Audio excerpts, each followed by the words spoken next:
cruise ship cabin can make or break your vacation.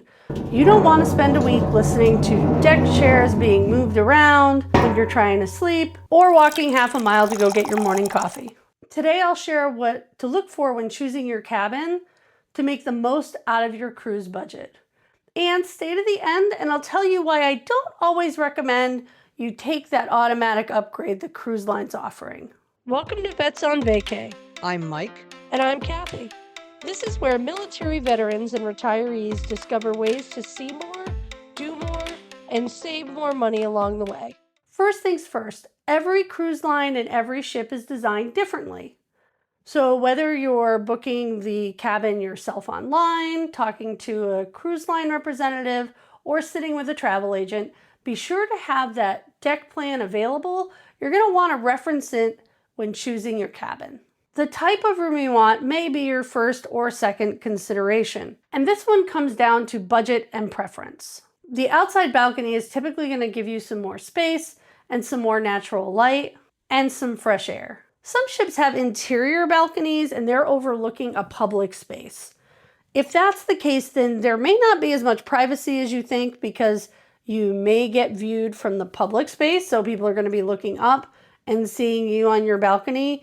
And then they'll have balconies on the opposite side. You're going to be facing each other. So again, that's going to limit your privacy a little bit. When looking for a balcony, just to make sure that you know whether it is interior or exterior, and be sure to read the description so you know where it's located and what you might expect for views and privacy. Ocean view cabins give you natural light, but not the fresh air. So typically it's a giant porthole or some sort of window. So you're going to get to view the exterior, you're going to get to see the ocean, but you won't be able to get the fresh air. These are usually located on the lower decks and are therefore usually more away from the action of everything that's going on.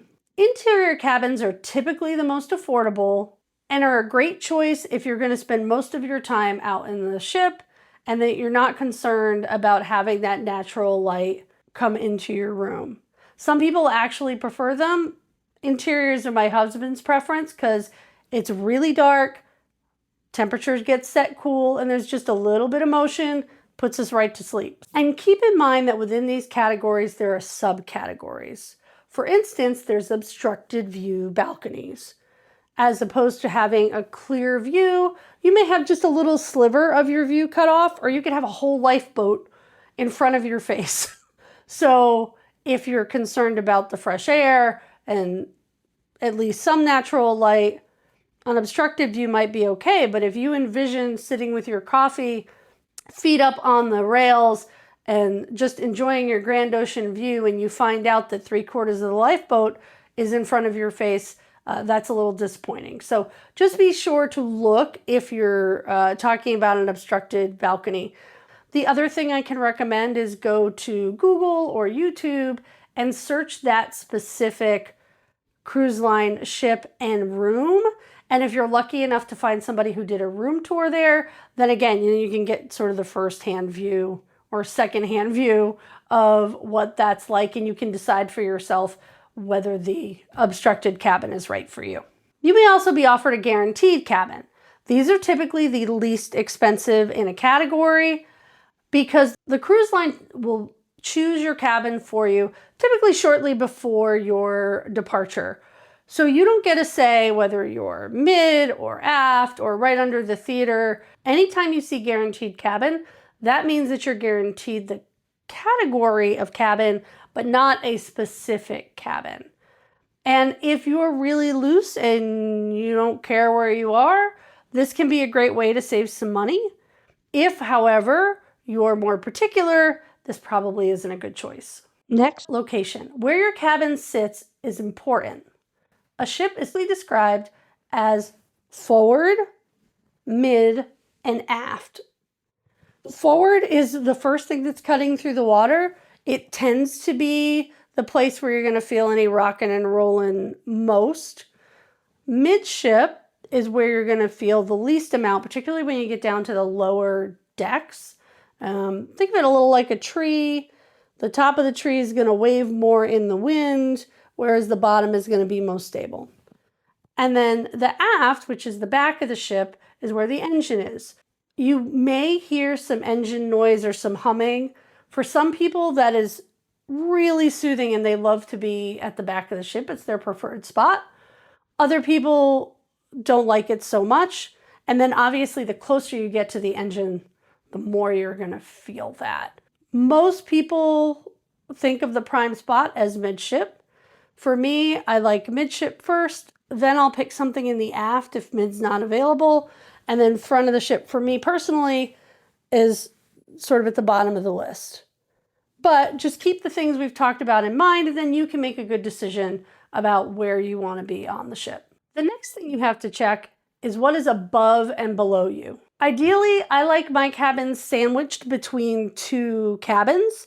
It tends to give me the quietest experience. If you're under the pool deck, the buffet, or the theater, you may end up with some residual noise, and depending on how lightly you sleep or what your schedule is, that may or may not make a difference to you, but you at least want to be aware of it.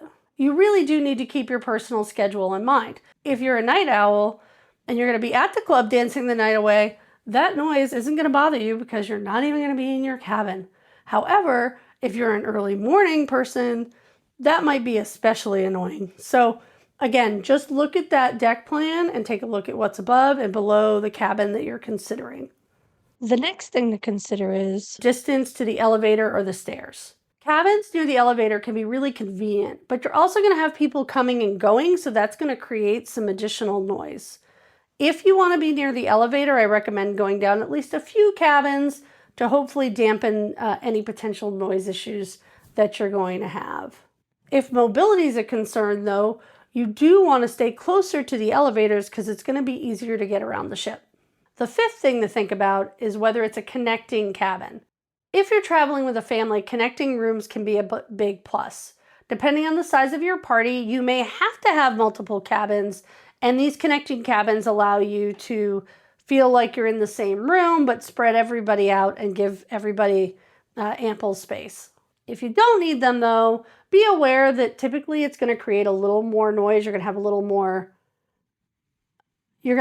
more sound that carries between those rooms.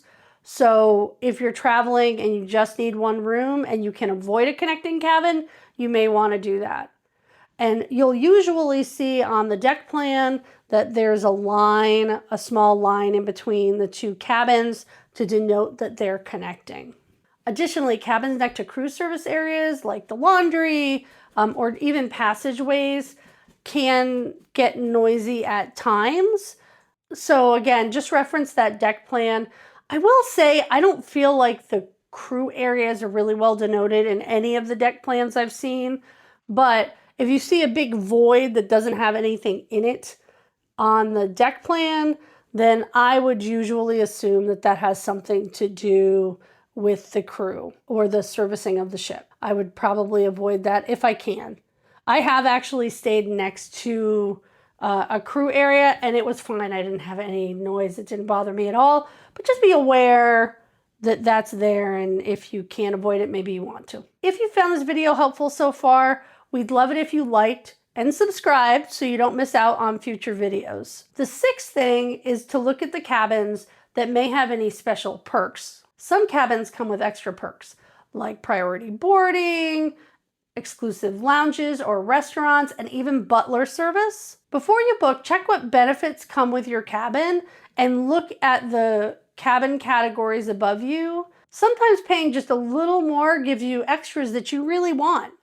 So be sure to take a look. Now, why I don't recommend taking that automatic upgrade that the cruise lines offer for most travelers is they're only good for people who are not traveling in a family or a large group. And for those who are very flexible are the you get what you get and don't get upset category.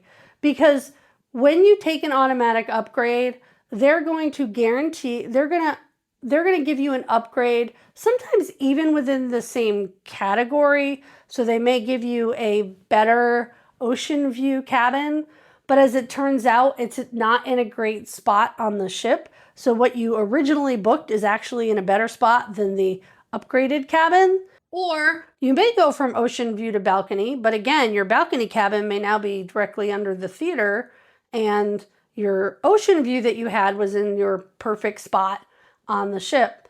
So it won't really feel like an upgrade unless you are of the you get what you get and don't get upset category, in which case you're really flexible and you may end up getting a fantastic balcony cabin at the price of your ocean view cabin. But the thing is you just don't know. And that's particularly bad for families or groups who want to stay together, because even if you've got mom and one kid in one room and dad and one kid in another, and they both take the automatic upgrade, mom and kid one may be on deck 14 and dad may be in the front on deck 12. And that's not really always convenient. So I guess I'm just giving fair warning on those upgrades. Make sure you know what you're in for and that you're comfortable getting whatever you get. Choosing the right cabin really comes down to knowing your priorities. Is it quiet, location, convenience, or the perfect view? Now you'll know what to look for when you're picking out your cabin. If you found this helpful, we'd love it if you click the like button and share it with a friend who's booking their first cruise. And don't forget to subscribe for more videos like this. Thanks for watching, and we'll see you in the next one.